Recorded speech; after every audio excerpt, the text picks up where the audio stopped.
Hello, everyone, and welcome to another episode of The Powerful Man Show. I am your host, Doug Holt, with my co-host, Tim, the Powerful Man Matthews.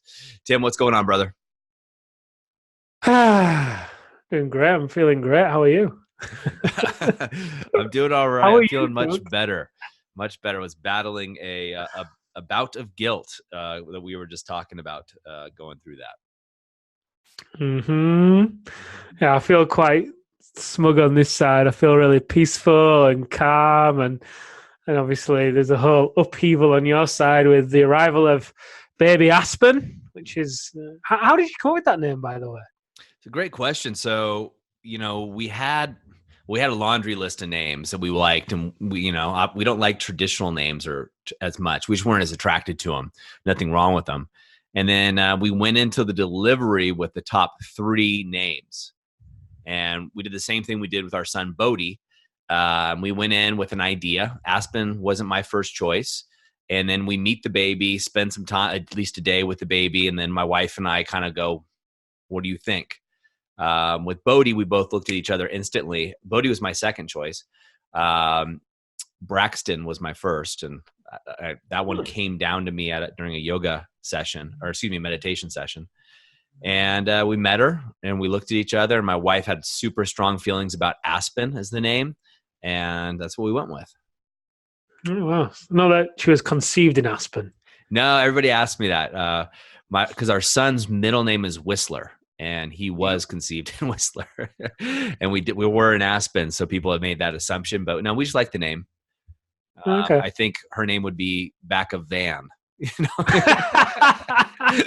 Back of Adventure Van, somewhere in the wilderness. Funny. It'd be a long name. Could be Sprinter. Just call her Exactly. Sprinter. Why do they call you Sprinter? Well, so yeah, man, it's been great. It's been just over a week now since she was born. And you and I were talking about this, and we talk about guilt. And guilt is something, Tim, that I was raised on. And my parents separated when I was 4, got divorced when I was 5. Youngest of 3 boys, right? My brothers are 7 and 10 years older than me. And I share that with you because my mom is a single mom, had to figure out a way to raise 3 guys, 3 boys. My dad was in the picture. I saw him on weekends.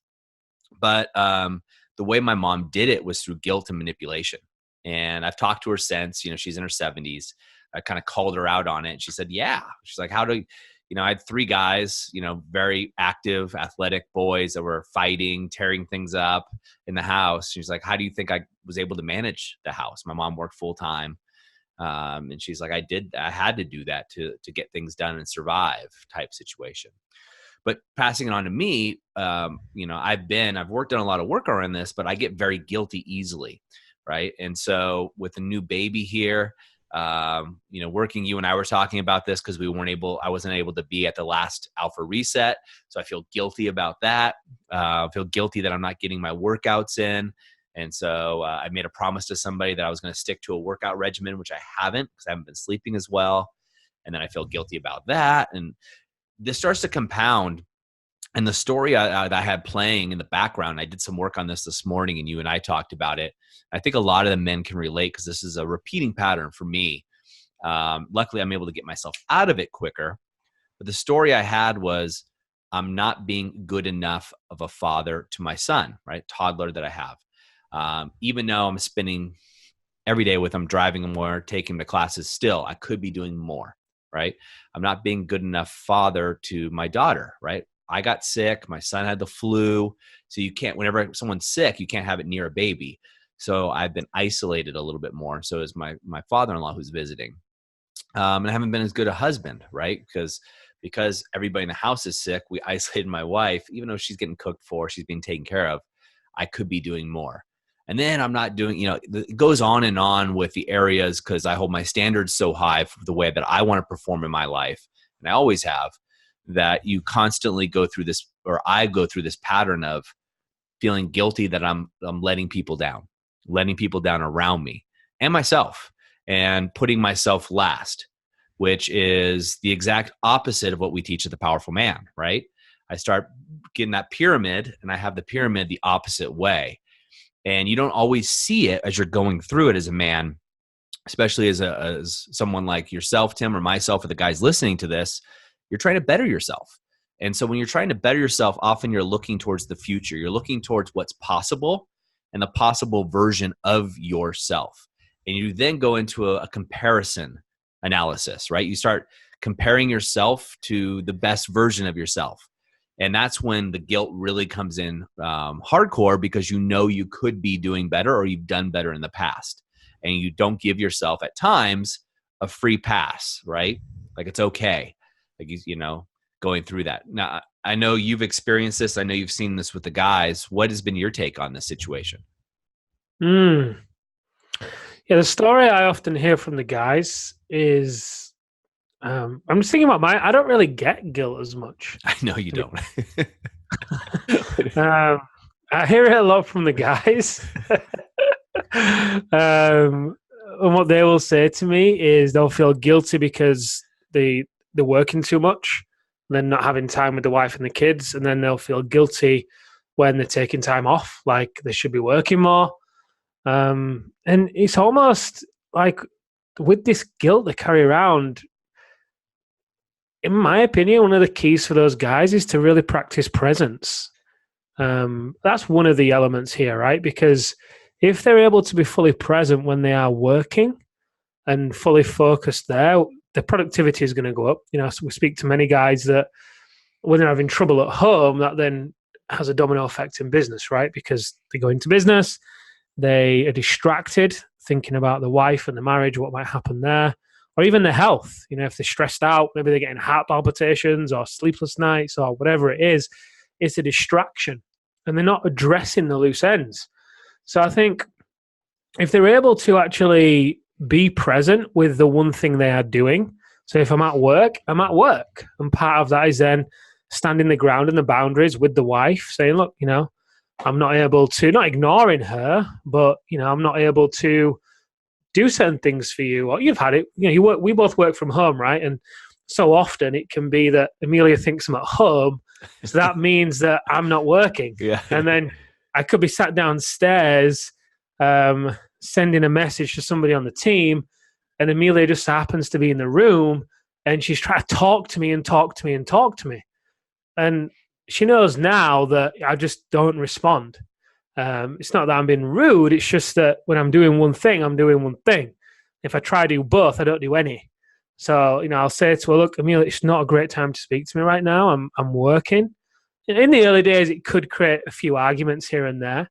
But in order for me to have those kind of boundaries with her, then I've got to make sure when I'm with her, I'm also not working. I can't then be with her and not be answering my phone and Voxers and all sorts of messages, because then this doesn't work. But I think, practicing presence is a real key element, because for our guys, for example, then when they are with their kids, they're able to be with the kids and receive that moment and experience with them and let it land for them. Just like when they're in business, they're able to feel their wins and let that land for them as well. But if they're running at 1,000,000 miles an hour, relying on caffeine, skipping workouts, not meditating, not journaling, not everything just get caught up in the swirl of things, right? I was listening to a podcast the other day. Brilliant pastor it was, in fact. And he described this scenario that in your life, you've got to have something that you're grounded to that's stable. And for me, it's my morning routine, the Alpha Rise and Shine routine. And this thing that's stable must be rooted. For some people, it's their faith. It's, it can take various different forms. Because as life then happens around you, and life is always moving, right? Life is always swirling. You have your business, you have your wife, you have your kids, you have your health, you have your finances. Everything's moving and swirling. And unless you're grounded in something, or anchored is a better word, to something that is stable, then you get caught up in the swirl. And in the swirl, the stories start coming and you can't control them. Then you're not present with anything you're doing, which then feeds the guilt, because you don't really know if you're being a good businessman or a good husband, or, and at the same time with this, I think it's really important for the guys to be able to actually be mindful of the conversations that they're having as well with the wife and the kids and everybody else in their life, because they've got to be honest, right? For me, at least, one of the things that really helps me to avoid the guilt. I say avoid guilt. I honestly don't experience it a great deal. Don't think I avoid it, but I think one of the things that I'll do if I'm experiencing guilt is I'll have a conversation with whatever person it is. Say it's with Amelia and I'm feeling torn and I'm feeling like I want to work and I'm with her, but I really want to work. I'll tell her. Um, Rather than sitting there being torn and then the guilt does build, I'll speak it into existence. Then I get to have a clearing conversation with whoever it is around it. And then that dissolves the guilt or dissolves the anger or whatever emotion it is. When you speak it and allow it, give it a space to actually be aired, it can have a dramatic effect. Now, the caveat to that is making sure that, let's say you're doing it with your wife, that you and your wife have a particular type of relationship where, you listen to each other with those kind of situations, and you also approach it with the right kind of tools as well. Otherwise, it can come across in the wrong way. But for me, anyway, that's those two things are key things. Yeah, it's been interesting. I agree with you on everything you're saying. And as I look back, right, this is one of the cool things about being in the brotherhood for the powerful man is you have these optics that are around you. And when I look at my situation, two things come to me. One is how easy I fall into the guilt, which then turns into anger. Right, I get angry. I get really angry. I was telling you today, I went into my garage and loaded up the barbell and threw around some weights and had some teenage angst music going on that I listened to when I was in college, and I felt great. I came out of that just feeling like a new man. But I also wasn't doing my morning routine. I was skipping my morning routine with the idea of, I'll do it tomorrow, right? Because I have other things to do. I found myself, I was getting up at 4 a.m. again, and I used to do that to get things done before my son would get up. And sometimes he gets up at 6, sometimes 7, etc. So I could have that little time to myself to read and do other things that are part of my morning routine, but not as complete as it, right? And so I found myself getting back into this old pattern that I used to get into, which then manifests right away to getting up, checking Voxer, which is the voice app we use for work, and email. And okay, I'll just get these things done real quick, so I don't feel guilty that, I couldn't make the alpha reset, for example, that I'm doing something to help drive the movement forward because the powerful man movement is so important to me, right? And that starts spawning into more guilt. And then by the time my son gets up, you get in this perpetual motion, right? And I haven't planned my day, and therefore my day starts to plan me. And then, how it is. You feel at the end of the day like I haven't got anything done. Mm-hmm. Do you know what's interesting as well? Two things. One, there's no nobility, is there, in sacrificing your morning routine to go and do everything else? In the moment, it can seem like a noble idea. Hey, I'm going to lead my family. I'm going to be there for them. But really, in order for you to be there for them, in what way do you want to be there, right? Do you want to be there feeling calm and like you got control of your day, or do you want to be there and be erratic and frustrated? And because it comes out in how your kids receive you as well, right? It just does, because it's emotions. You can't contain it, and if you try to contain it, it takes a hell of a lot of energy just to stay still. And the second thing is, we've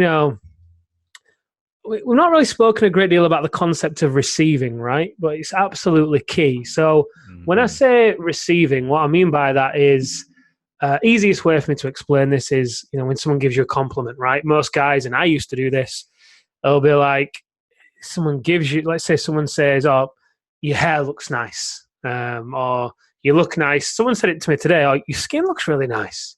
And I was like, oh, wow, awesome, thanks. A few years ago, I would have made some excuse, or I would have deflected it.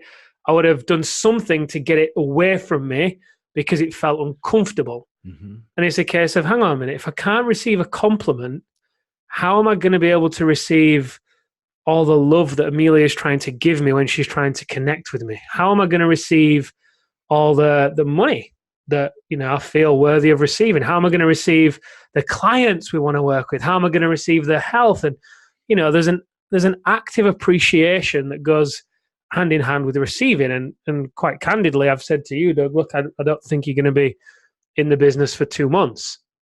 I'd like to have contact with you, of course, in that time, but I'm not relying on you. And it's like, just receive it. Just receive the fact that you've got space instead of making up some story that, you feel guilty and you need something else. Just practice receiving it and receiving things in other areas as well. And for me at least, anyway, and for the other guys, the guys in the brotherhood who have these record months in business whilst also reconnecting with the wife and kids in a much deeper way and losing weight and all the rest of it. A big part of it is they receive it. They start receiving all of the things that have really been there all along. They've just been denying them. And as a result, making it hard because then they're trying to pour from a cup that's already empty. It's just so difficult to do. Yeah. And I think you're spot on. I think we get used to so much our identity being the guy that everybody goes to, right? I solve all the problems. I'm the one that has all the answers. And if I don't have them, I'll get them and people rely on me, right? I get that it's kind of bred into my DNA because that's how I got successful early on in my life. Starting businesses when I was in my early 20s.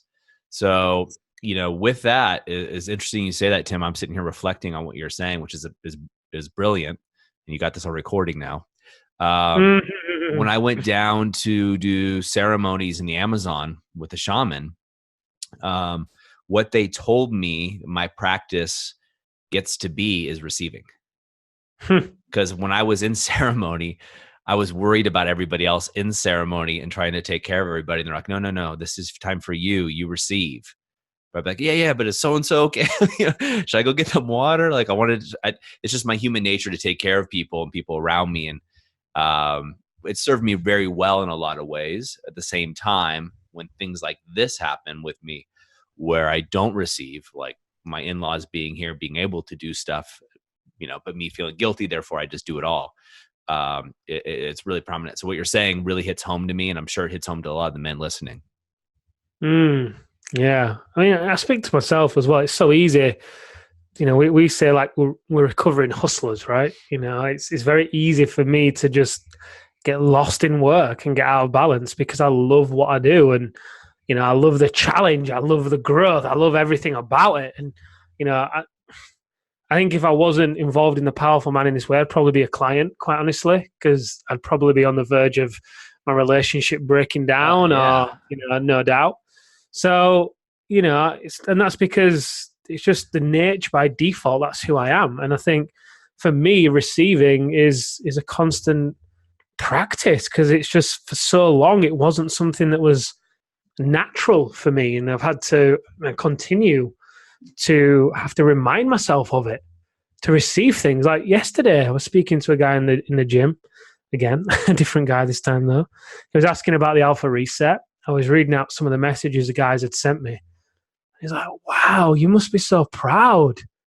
And I shifted away. My body shifted away and I looked down. And I caught myself. I'm like, why am I? And I turned on. Do you know what? No, I am. I am proud. Yeah. And I just sat with it for 5 seconds, 10 seconds. But my knee-jerk reaction was to want to get out of it and brush it off because it felt comfortable as I didn't want to own it. I didn't want to maybe shine as bright or look as good or I don't know. And then obviously today the guy in the gym, hey, your skin looks good. Again, knee-jerk reaction was to be like, it caused discomfort, but then I just had to lean in and accept it and receive it. And how can you ever, for me at least, I know for a fact I can never operate at the level that I know I'm capable of operating at unless I receive the help that people want to give me, whether it's on the team or in my personal life, or I'll never get into a zone of it being really easy and flowing and me being in my zone of genius if I'm not willing to receive all the gifts from everyone around me that they want to give me. And as a result, I know I'm never going to go to the depths of connection with Amelia if I'm not able to receive from her and hold space from her. Because if I'm not receiving myself, there's no way I can hold space for us both to be able to go deeper within one another. Mm-hmm. And to me, that would be an absolute failure in the relationship because it remains surface level. It'd just be friction sex for 50 years, however long that would be. And that's definitely not what I'm about. So, yeah, it's huge. It's kind of like guilt and receiving are almost polar opposites, aren't they? Yeah, and they go hand in hand. So I think in wrapping this up in this conversation, I'll go with what I'm going to do and to help the guys with 3 things. And then if you have anything, I'd love for you to bounce back. But the 3 things that I've already started implementing and implementing is, one is recognizing when a feeling of guilt comes, what that trigger is, and then what my reaction to that trigger is. So an example, I felt guilty about my workouts. I'm working with a guy in the Brotherhood, and I went off on him, right? And he's responded. He's like, "I've never seen you like this." And I was kind of, part of it was like, "Look, you're demanding too much of me. You need me to help you with all these things. Screw off. You don't get what I'm talking about." It was guilt turned to anger. So recognizing what that is, and then where did that really come from, right? It had nothing to do with him. It had to do all with me not doing my second thing, which is the morning routine. Honoring myself first, filling my cup so I can pour into others. Ironically, Tim, this whole journey, my brother, who's 10 years older than me, he's been texting me every few days, "Make sure you fill your cup, make sure you fill your cup." And it's something that I've put forth to him based on our teachings, right? It's something I always tell people to do, but I haven't been doing it at all. I've been going, "I'll fill my cup later," right? And then that spurs into this. And the third thing going through is really just speaking your truth, which is what I did with you today, is kind of being vulnerable and sharing what you're going through without worrying what people are going to think about, right? So there's 3 things that I'm going to do, right, that I've already started to do. And I can tell you it's night and day feeling already with what I'm stepping into today with moving forward. Yeah, I love that. I don't think I'd add anything. Maybe elaborate on the truth bit. I think the truth bit for me, if once I understand the trigger and response, if I've snapped at someone, I'd then just apologize or just go back and say, "Hey, do you know what was really going on for me?" And I just explain. I'm not saying you have to do that, but for me, it would, because if I didn't, I think the guilt would stay. And then, yeah, morning routine, absolutely key. And, filling your cup, it can be super simple as well, right? It can be as simple as taking 10 minutes to go sit in the sun on the balcony and just be and feel the warmth of the sun and listen to the birds and have your phone away from you. And, whatever it is to you or to the listener, it can be something super simple. It doesn't have to be what I like to do and go for a 90-minute massage and... You have a 6-hour routine. Oh, do you know what? I've changed it a little bit, and I was saying to the guy I was speaking to this morning, I just love having the first 6 hours of the day to myself. From like 6 a.m. to 12 to midday, it's just all mine. But it's great because our team usually comes online about 1 p.m. Yep. My time, or 2 p.m. So it works perfectly. Yeah, it's great. I love it. Yeah, jealous. All right, guys. Well, I hope you can learn from my lessons and then lessons Tim has shared and people coming before us. Remember, it's a journey. It's all a journey for all of us, especially if you're listening to a podcast or a show like this. You are on the path. You're an achiever, and we totally get it. So make sure to get in your routines and recognize where things come. And if you like systems like this, the ones that Tim and I use and other men, head over to thealphareset.com if you haven't been there already. And you'll get some more trainings and tips from the founder himself, Tim, the Powerful Man Matthews, where you can get some more information. Until then, guys, we'll see you next time on The Powerful Man Show.